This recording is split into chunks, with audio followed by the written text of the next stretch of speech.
August 12, 1945. The war had 3 days left to burn, though none of the women trudging under the brutal Pacific sun knew it yet. They were young, most in their early 20s, once seamstresses, factory workers, or medical assistants to the imperial forces. Their cotton uniforms were bleached pale, sleeves rigid with dried sweat, and their canvas shoes worn thin as paper. Sunken cheeks betrayed years of rationing, while their eyes still carried the fierce pride hammered into them by an empire that demanded sacrifice unto death. Yet, as they stumbled toward the wire of a U.S. detention facility, something stopped them more than the sting of defeat or the sight of rifles aimed their way. It was the guards themselves. The Americans were not all young men. Some showed threads of gray in their hair. Others moved with the confidence of experienced men whose years should have bent them, but did not. They were in their late 50s, even 60s, men who might have been stooped with age back home in Korea or already set aside as remnants of an earlier time. But here they stood, shoulders broad, spines straight, their skin flushed with health, their chins still firm under the shadow of afternoon stubble. To the women, it felt like entering a world where aging followed different rules. Whispers rippled among them in hushed, rapid Korean. How could men this old appear so strong? One seamstress, barely 24, but with creases already marking the edges of her eyes, stared at a guard adjusting his belt as though he had materialized from another realm. Another woman touched her companion's arm, murmuring that perhaps these were not normal men at all, but soldiers returned from some mysterious American source of renewed youth. Even in their shame, they could not stop looking. In Korea, men of that age appeared weathered, their backs curved under years of hard labor and meager meals. Rations had grown thinner each season. Rice had been mixed with millet, barley, even ground acorn flour. Fish was scarce, meat scarcer still. By 1945, the average Korean civilian survived on less than 1,600 calories daily. Teeth loosened from poor nutrition. Bodies withered. Strength faded. The Americans, by contrast, maintained over 3,000 calories, even under wartime restrictions. To the prisoners, the difference walked before them in living flesh. They had expected the Americans to look powerful, certainly, but not like this. Not men old enough to be grandfathers with the vigor of sons. The shot cut through their pride. It was one thing to be defeated by a nation of youthful soldiers, but entirely another to see elders outshine their own youth. In the unsteady march from capture to camp, the women's minds dwelt on this contrast as fiercely as their stomachs craved for food. The camp itself appeared unremarkable at first glance. Rows of wooden barracks, barbed wire fences buzzing with cicadas, and guard towers rising like stubborn trees above the compound. But the moment of arrival burned itself not in the fences, but in the sight of a 60-year-old American sergeant who leaned casually on his rifle, his forearms still thick beneath rolled khaki sleeves. He smiled slightly, a flash of white teeth, as though greeting visitors to a county fair instead of captives of a brutal war. One of the women, a former textile worker from Busan, lowered her gaze quickly, ashamed at the way her eyes had lingered. In her notebook, she had once written about efficiency and production, about the dream of contributing to the war effort. Now she wrote nothing, but her thoughts returned to protein, to milk, to meat, words that had become fantasies in Korea. Here these foods seemed to flow so freely that even old men consumed enough to hold back the years. An American war correspondent later noted that Korean prisoners often stared not at the weapons or vehicles, but the rations, cans of beef stacked in pyramids, loaves of bread thick as a fist, steaming coffee poured without measure. These were ordinary in the American camp, but to the prisoners they seemed luxuries beyond reach. We looked not at the guns, one Korean soldier recalled, but at the sandwiches. For the women, sandwiches would come later. First came the shock of faces.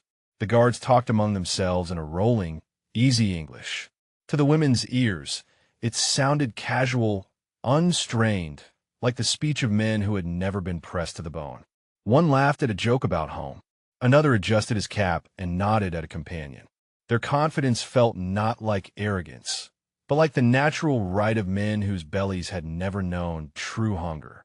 The women exchanged glances, each trying to conceal a flicker of envy. History would later record this contrast in numbers. By war's end, Korean men in their 20s often weighed what American boys had at 14. Tuberculosis, rickets, and beriberi plagued conscripts. In America, posters urged citizens to drink milk, eat eggs, and keep strong for victory. The result stood in front of these prisoners now. Men who had aged differently, men whose very bones seemed built from abundance. Still, numbers cannot capture the strangeness of that moment. Imagine being 22, hair already brittle, body weakened by years of hunger, and then looking at a man almost 3 times your age who looked stronger, fresher, even younger than you. The humiliation was quiet, unspoken, but sharp as a blade. They did not know what Korea would become, only that it could never be the same. They had seen too clearly what abundance created. They had seen men who defied time, and yet history's irony lingered. While America's strength had humbled them, it also offered a strange kind of hope. If nourishment could transform men, perhaps it could transform nations. Perhaps the future would not be only about bombs and battles, but about bread and milk, about a different kind of power. The women could not yet say it aloud, but the thought took root quietly, dangerously, like a seed waiting for spring. The story of their captivity was not one of cruelty or torture. It was the story of a mirror held up by men too old to fight, but too strong to ignore. In their faces, in their strength, the Korean women saw the hidden foundation of victory. And in their own hunger, they saw the cost of blind devotion. The lesson reached beyond the fence, beyond the camp, beyond even the war itself. It whispered that nations are shaped not only by ideals, but by how they feed their children, how they care for their aging, how they prepare their people for the weight of life. For the women, that whisper became a roar inside their memory, impossible to silence. Years later, when they told their children of captivity, they spoke not of guards' cruelty, but of their vitality. They described men in their 60s who looked younger than they did at 20. They spoke of apples, of bread, of milk, and of laughter echoing across a compound of shame. It was not bombs that haunted them, but abundance. And even as the war ended, as the world shifted, that memory lingered. The image of old Americans who looked young would remain a wound and a revelation. For in that sight lay the quiet truth of why one empire had fallen and another endured. At the harbor, the ships waited, gray hulks ready to return them to the ashes of Korea. The women climbed aboard, their satchels clutched, their hearts torn. Behind them, America receded, a land of contradiction, of defeat and unexpected mercy, of strong, healthy men who had shattered every story they had been told. As the ship's engines roared to life, the textile worker pressed her hands together and whispered a prayer, not for victory, not for revenge, but for understanding. She did not yet know what awaited in her homeland, but she knew one truth would remain with her forever. The enemy had looked into her eyes and treated her as human, and that memory, both painful and luminous, would not fade. The contrast had been more than physical.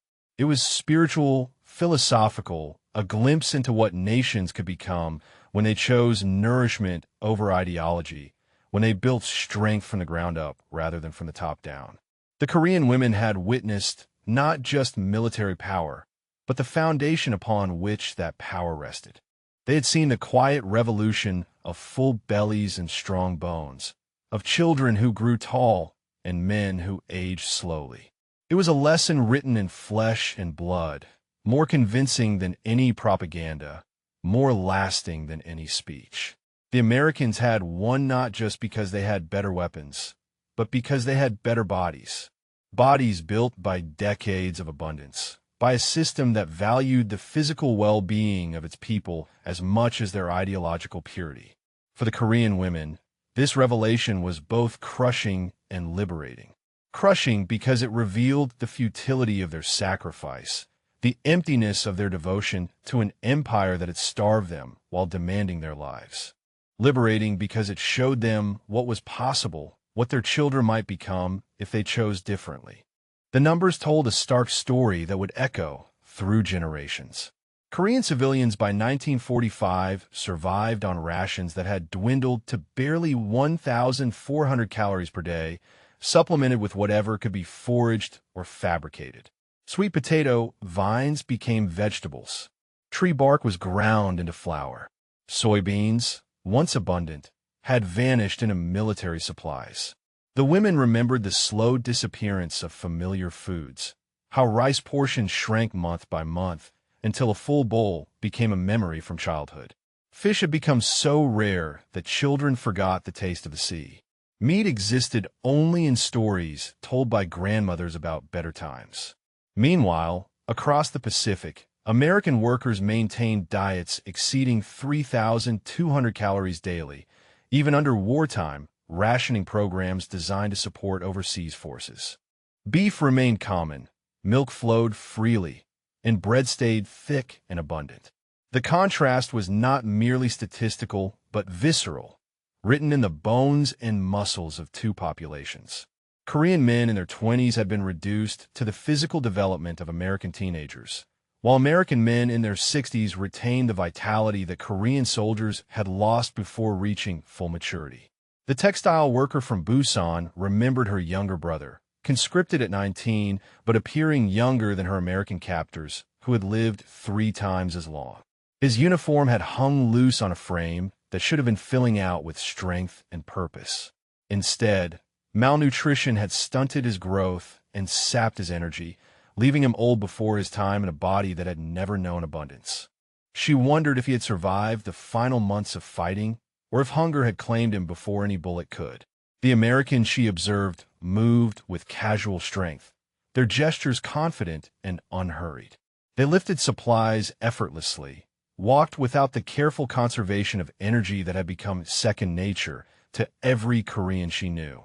Their very breathing seemed deeper, their voices stronger, their presence more substantial in ways that transcended simple physical measurement.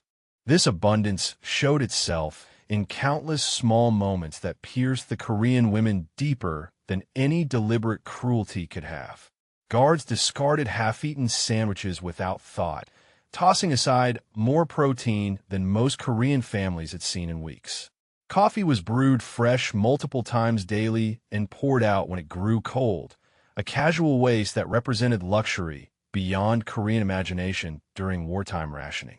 One guard unwrapped a chocolate bar during his afternoon break, ate half, then offered the remainder to a fellow soldier who declined with a shrug. The chocolate was left on a wooden post, forgotten, melting slowly in the Pacific heat. The textile worker watched this scene with fascination and horror, remembering how her own mother had carefully saved a single piece of hard candy for months, rationing tiny fragments to make it last through the darkest winter days. The psychological impact of witnessing such casual abundance was profound and disorienting. These were not deliberate displays of wealth or power, but unconscious habits of men who had never experienced true scarcity. They moved through their duties with the easy confidence of people whose basic needs had always been met, whose bodies had never sent desperate signals of starvation, whose minds had never been forced to calculate the caloric value of every morsel.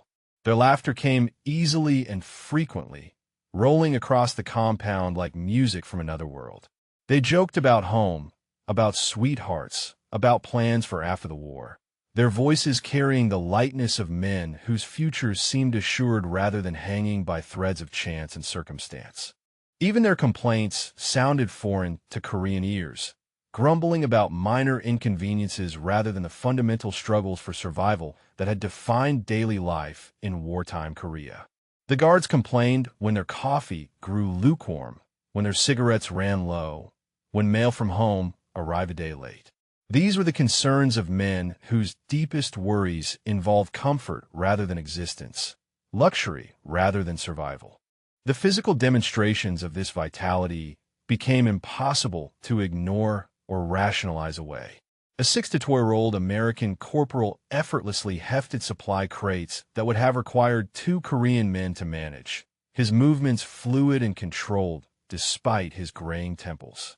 Another guard, approaching his 60th year, climbed the watchtower ladder with the agility of someone half his age, taking steps two at a time, without pause or strain.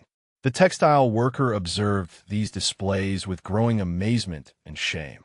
Her own father, dead now 3 years from exhaustion and malnutrition, had been stooped and frail at 55, his back permanently curved from years of inadequate food and excessive labor. Yet here stood American men a decade older who moved with the vigor she remembered from Korean soldiers in their 20s, before the war had drained them of strength and hope.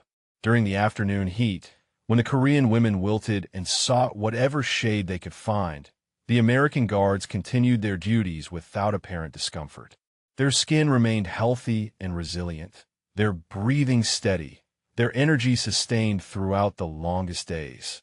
They did not display the careful conservation of movement that had become instinctive among Koreans, the unconscious rationing of physical effort that came from bodies running on perpetual shortage. One particularly striking moment occurred when a supply truck became stuck in the sandy ground near the camp entrance. 4 Korean prisoners were assigned to help push it free, but their combined effort proved insufficient. A single American guard, a man whose gray beard marked him as grandfather-aged, stepped forward and provided the additional force needed to move the vehicle. His contribution was decisive and seemingly effortless, accomplished with the casual strength that appeared to be standard among American personnel regardless of age. The women watched this demonstration in silence, each processing privately what it meant for their understanding of human potential and national capability. They had been taught that Korean spirit and determination could overcome any material disadvantage, that willpower and sacrifice were superior to mere physical comfort. Yet here was evidence that challenged everything they had believed about the relationship between sacrifice and strength. These American men had not suffered as Koreans had suffered, had not endured the purifying fire of deprivation that was supposed to forge superior character and determination. Instead, they had lived lives of relative comfort and abundance, and that abundance had made them stronger, not weaker. The textile worker found herself questioning fundamental assumptions that had shaped her entire worldview. She had been raised to believe that hardship created strength, that struggle built character, that the Korean people's capacity for endurance gave them moral and spiritual advantages over their materially privileged enemies. But the evidence before her suggested a different truth, one that was both humbling and revolutionary. The Americans had invested in their people's physical well-being, and that investment had paid dividends in ways that extended far beyond simple comfort. Their strength was not just individual, but systemic, not just physical, but psychological. Men who had never known hunger moved through the world with a confidence that was foreign to Korean experience, a certainty born from bodies that had always been adequately nourished and minds that had never been forced to focus primarily on survival. This realization was accompanied by a growing sense of betrayal, not by the Americans who had captured them, but by the system that had demanded their sacrifice while providing so little in return. The Korean women began to understand that their devotion had been given to leaders who had failed in the most basic responsibility of governance, the duty to ensure that their people could grow strong and healthy and capable. The empire they had served had chosen ideology over biology, spirit over sustenance, and the results were visible in every interaction between Korean prisoners and American guards. The Americans had built their strength from the foundation up, investing in nutrition and health and human development in ways that created cascading advantages across every aspect of national capability. The evidence of this investment surrounded them in ways both obvious and subtle. Medical supplies were abundant and casually used, bandages applied generously for minor cuts that Korean medics would have left untreated to preserve precious resources. Vitamins were distributed routinely to maintain optimal health rather than simply prevent disease. Clean water flowed freely from multiple sources, used not just for drinking, but for washing, cooking, and even recreational purposes that seemed wasteful to prisoners accustomed to carefully rationing every drop. Food preparation revealed, perhaps, the starkest contrasts.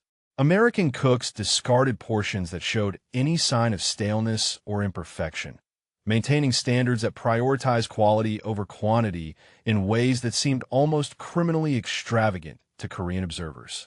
Vegetables were peeled thickly, removing nutritious portions that Korean families would have carefully preserved and consumed.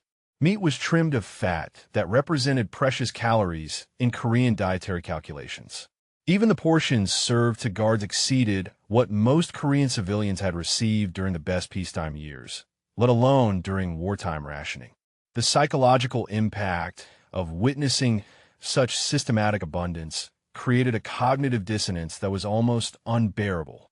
The Korean women had been taught that American materialism represented moral weakness, that their focus on comfort and pleasure made them spiritually inferior to the Korean people's capacity for noble suffering.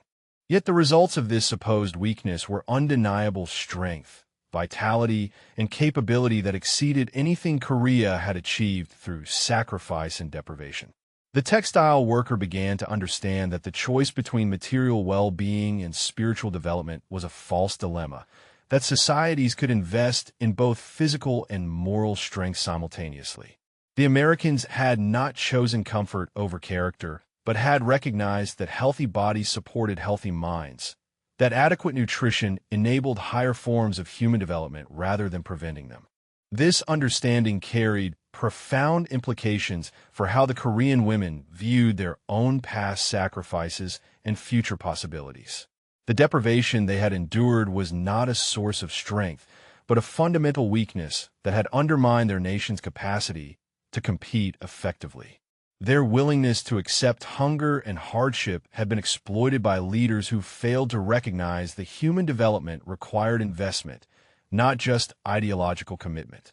The textile worker remembered her own education, interrupted repeatedly by demands for labor and sacrifice that had prevented her from developing skills and knowledge that might have contributed more effectively to national strength.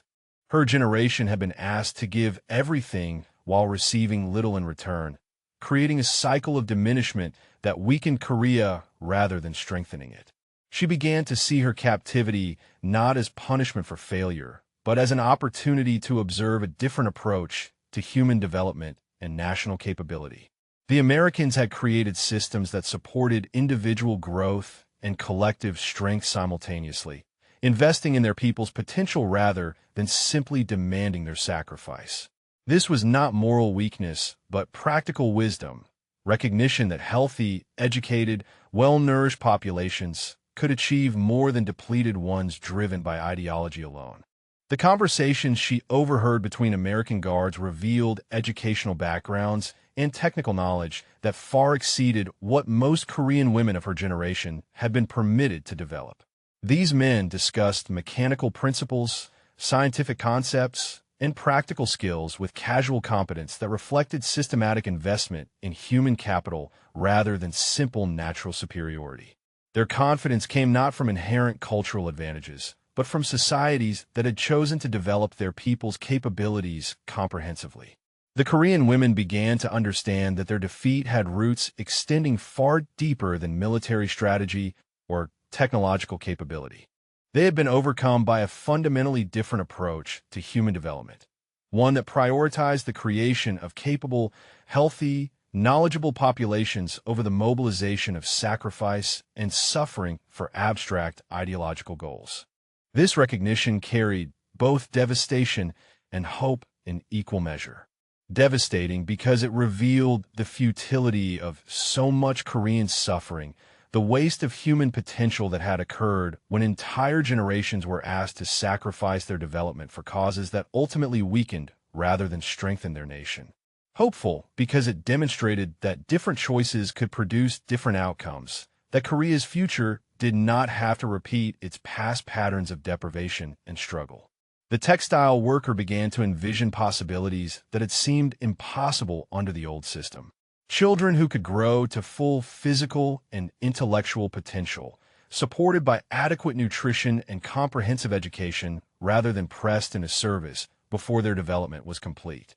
Adults who could contribute specialized skills and knowledge rather than simply enduring hardship as proof of their loyalty and dedication. Communities that could build wealth and capability rather than constantly sacrificing present well-being for abstract future goals. She understood that implementing such changes would require fundamental shifts in how Korean society approached governance and resource allocation. The old patterns of demanding sacrifice while providing little support would need to be replaced by systematic investment in human development at every level. This was not simply a matter of adopting American practices, but of recognizing the underlying principles that made those practices effective. The contrast between Korean and American approaches to aging provided perhaps the clearest illustration of these different philosophies. Korean elders were revered, but often lived in conditions of material hardship that accelerated their physical decline, their wisdom honored while their bodies were allowed to deteriorate from inadequate care. American elders, as evidenced by the guard she observed, maintained vitality through continued access to quality nutrition and medical attention that preserved their capacity to contribute productively rather than simply survive. This difference reflected broader social priorities that valued human capability as an ongoing resource rather than something to be consumed and discarded in service of immediate needs. The lesson reached beyond the fence, beyond the camp, beyond even the war itself. It whispered that nations are shaped not only by ideals, but by how they feed their children, how they care for their aging, how they prepare their people for the weight of life.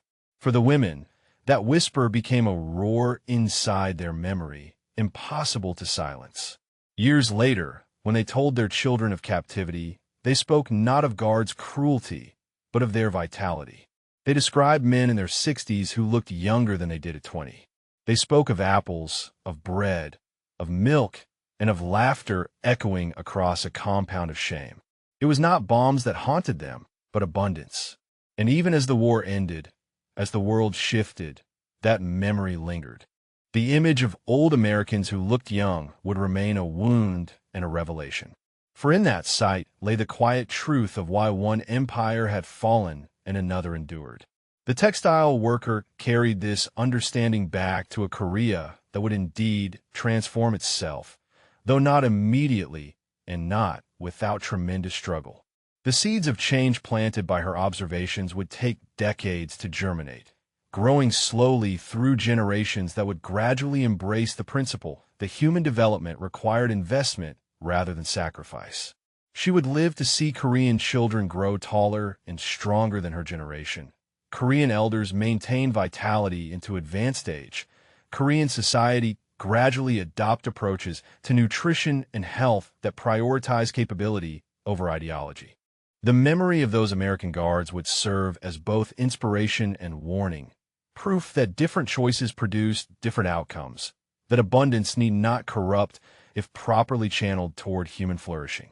The story of her captivity became a quiet testament to the power of observation over indoctrination, evidence over ideology, practical wisdom over abstract devotion. In witnessing American vitality, she had glimpsed possibilities that transcended the immediate circumstances of war and defeat, possibilities that would eventually reshape not just Korea, but her understanding of what nations owed their people and what people could become when properly supported.